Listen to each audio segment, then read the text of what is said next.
조인서 변호사 이혼상 속 전문 가족법 1호 변호사 20년 태극권 수령까지 하신 변호사 이런 변호사는 두 번 다신 없을 거야 당신의 든든한 변호사.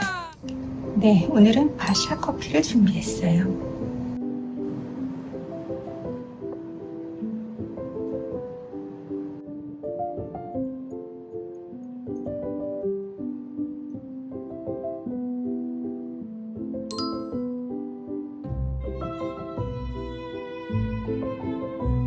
안녕하세요. 가족법 전문의로 이혼 전문 변호사 조인섭입니다.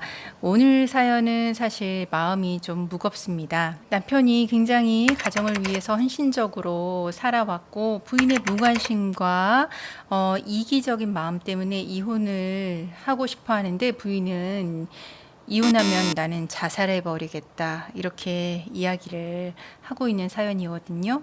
결혼한 지 10년 됐습니다. 두 자녀가 있습니다.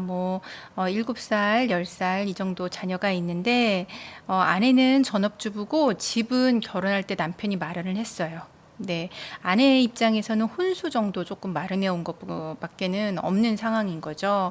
그리고 남편이 굉장히 고소득자예요. 그리고 강남에서 살아요. 예, 강남의 집값 엄청 비싸지 않습니까? 그러니까 굉장히 부유한 집안인 거죠. 그리고 월소득도 한 1,500, 2,000 이 정도 되기 때문에 생활비도 많이 갖다 줍니다. 그런데 부인은 자녀들 교육을 위해서 사용한다고 하면서 벌어다 준 돈을 거의 다 사용을 하고 저축하는 거는 하나도 없는 거예요. 그리고 이제 남편이 직장을 마치고 집에 오면은 부인은 남편에 대한 무관심, 네, 아이들에 대해서만 이제 챙기고 또 아이들을 챙기는 것도 남편이 퇴근하고 나면은 본인 힘들다고 하면서 다 남편한테 하라고 하는 거예요. 본인은 낮 동안에 힘들게 생활해 왔다고. 그러니까 이 남편은 이혼을 생각하는 거죠. 처음에는 다 이제 본인이 희생한다고 생각하고 부인한테 맞춰준다고 생각하고 살아왔는데, 내가 이렇게 살아와야 되나? 나의 인생은 뭔가? 이런 생각이 드는 거죠. 그래서 이혼을 하자고 이제 이야기를 했더니 부인은 나는 이혼을 한다고 하면은 자살하겠다. 절대 이혼 못한다. 네가 내 인생을 망쳤다. 네가 이혼을 원한다고 하면은 그럼 이 집을 주고 지금 소득 다 나한테 줘라. 그럼 내가 이혼을 하겠다. 이렇게 이야기를 하는 겁니다. 여러분, 이런 일이 실제로 있을까? 이렇게 생각을 하시겠지만 실제로 굉장히 많은 가정에서 이런 일들이 일어나고 있거든요. 특히 이제 고소득자 남편의 수입으로 자녀 교육에 많은 돈을 쓰고 또 생활비로 많은 돈을 쓰는 가정이 많습니다, 실제로. 저희가 이제 이혼 상담을 하다 보면은 그 남편 굉장히 훌륭한 거잖아요. 근데 그 남편에 대한 고마움을 잘 모르더라고요.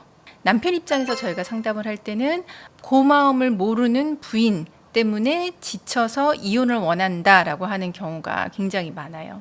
당신의 든든한 변호사. 근데 사실은 이게 문제가 이런 경우에 과연 이게 재판상 이혼 사유에 해당하느냐의 문제가 좀 해당하게 됩니다. 그러니까 부인이 폭력을 이제 행사를 했다던가 부인이 가정을 등한시했다던가 이런 건 아니에요.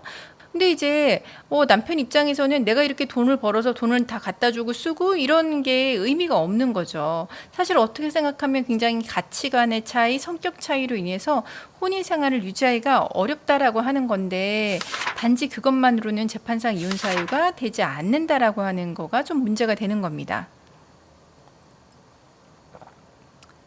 그리고 두 번째, 이혼에 대해서 합의를 해요. 남편 입장에서는 본인이 아이들을 데리고 오고 싶은데 육아도 많이 하고 이제 참여하긴 했겠지만 그래도 주된 양육자는 엄마였을 거란 말이에요.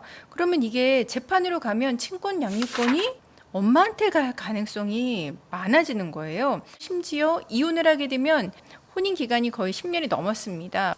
그 남편이 해온 아파트 반을 부인이 가져가진 못하겠지만 하지만 상당 부분에 대해서 부인이 재산 분할을 받아갈 수 있거든요. 그러니까 이 남편 입장에서는 본인이 이혼을 원해서 이혼을 하더라도 아파트 재산 분할 상당 부분을 해줘야 되고 친권 양육권도 남편한테 온다는 보장이 없고 오히려 아이를 부인이 키우면 계속 양육비를 줘야 되는 거예요. 물론 이제 그 부인한테서 벗어난다는 의미는 있겠지만 이혼을 해서 과연 이 남편한테 뭐가 남겠느냐 좀 이런 생각이 드는 상담입니다. 저희가 이제 남편 쪽을 이제 상담을 한다면 남편 입장에서 이혼을 하는 경우에 이런 리스크가 있다. 그럼에도 불구하고 이혼을 원하느냐라고 물어보고 이혼을 원한다라고 하면은 이제 진행을 하고 그게 아니고 이혼을 하더라도 친권 양육권은 내가 꼭 가지고 오겠다라고 이야기를 한다면 친권 양육권을 아버지가 가지고 올 수 있는 어떤 조건을 세팅을 하고 진행을 하는 그런 조언을 드리는 경우는 있습니다. 애들이 지금은 이제 10살, 7살이어서 엄마에 대한 애착이 더 심하긴 하지만 아이들이 조금 더 이제 자란 다음에 아이들의 의사가 반영이 될 수 있는 나이가 되고 아버지가 아무래도 이제 경제적인 지원을 충분히 할 수 있는 그런 상황이 되고 든든한 보조 양육자가 아버지의 양육을 도와줄 수 있는 그런 상황이 된다라고 하면은 그때는 아버지가 이제 친권 양육권을 이제 가지고 올 수도 있겠죠. 그리고 또 애들이 이제 사춘기에 접어들면은요 부모에 대한 애착보다는 친구들에 대한 애착이 더 커지거든요. 그러니까 부모가 이혼을 한다고 했을 때 물론 애들은 싫죠. 하지만 아이들이 더 싫은 거는 본인이 있는 환경에서 다른 환경으로 가야 된다는 거를 굉장히 싫어해요.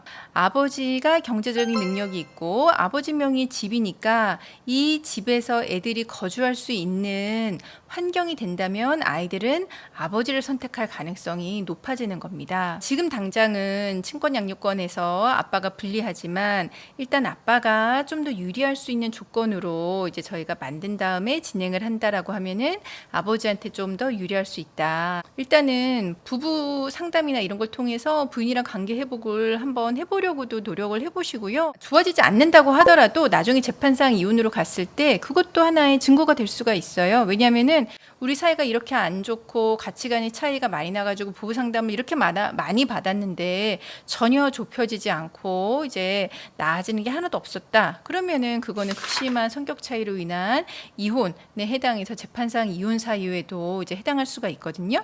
나중에 활용할 수가 있기 때문에 일단 부부 상담 해보시고 현재 상황에서는 좀 상담자분이 그렇게 유리하다고 할 수는 없어요. 애들이 나이가 이제 많아지면 그때는 아버지가 될 수도 있다. 그리고 그 사이에 아버지가 아이들의 마음을 얻기 위한 노력은 좀 많이 하긴 하셔야 되겠죠.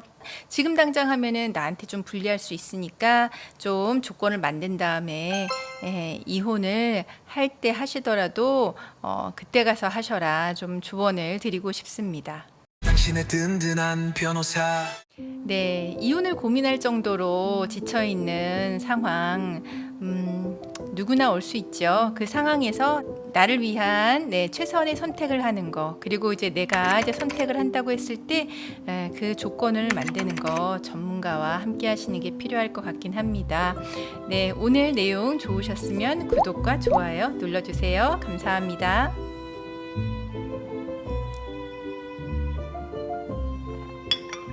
조인서 변호사 이혼 상속 전문 가족법 1호 변호사 20년 태극권 수령까지 하신 변호사 이런 변호사는 두 번 다신 없을 거야.